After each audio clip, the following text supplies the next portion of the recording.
So we've caught up with Laura. We're in Hornsey Rise up in North London in a beautiful garden. This is a permaculture garden, and Laura's been on a permaculture course. And it's a little bit wintry, a little bit cold, but there's still signs of life coming up. So tell us, what have you learned so far? Well, my initial expectations of permaculture was that it was all about gardening. It was all about planting one thing alongside another thing, so they would complement each other, and that was quite a simplistic view of it.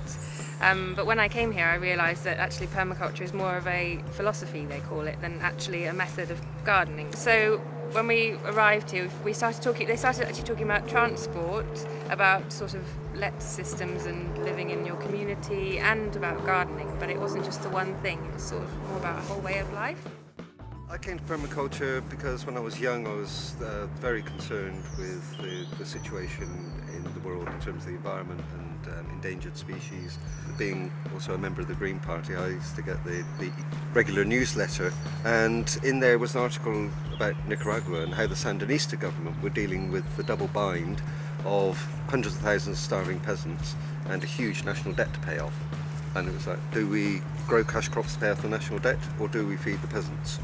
It was either or situation, and they had a permaculture designer come in who designed a system which reflected, like a forest, a top story canopy layer of bananas. Underneath were growing coffee bushes, and the food crops were growing underneath that. In the same fields? In the same area of land, so they're paying off the national debt and feeding the peasants at the same time. And I thought this was a marvellous idea, and a step so much further on from just conservation. I'm also hearing quite a bit of revolution in this kind of movement as well. Well, yes, Mike Feingold, a pioneer permaculturist in this country, once famously defined permaculture as revolution disguised as gardening. And so it's not just about gardening itself then? No, of course not. Although that's the most immediately obvious application of permaculture, because you're looking at growing things in natural systems, and think about the growing things that you need.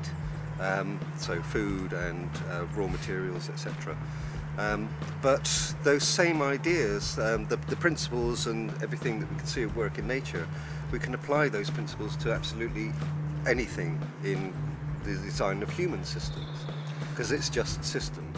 And what other parts of the permaculture system have appealed to you, that have really sort of fired off in your head? Well, it's a really sort of practical way of living, and I'm quite a practical person. I like to do things in a way that makes sense, that doesn't waste stuff.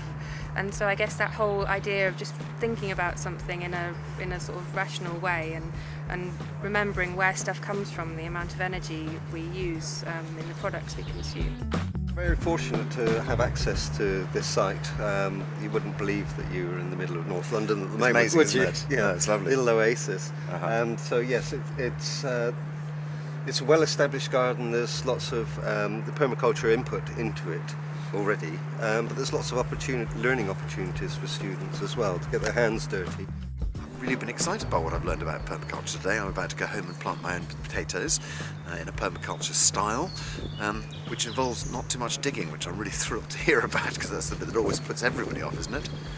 And so now we'll just go back and spread the word about permaculture, I guess.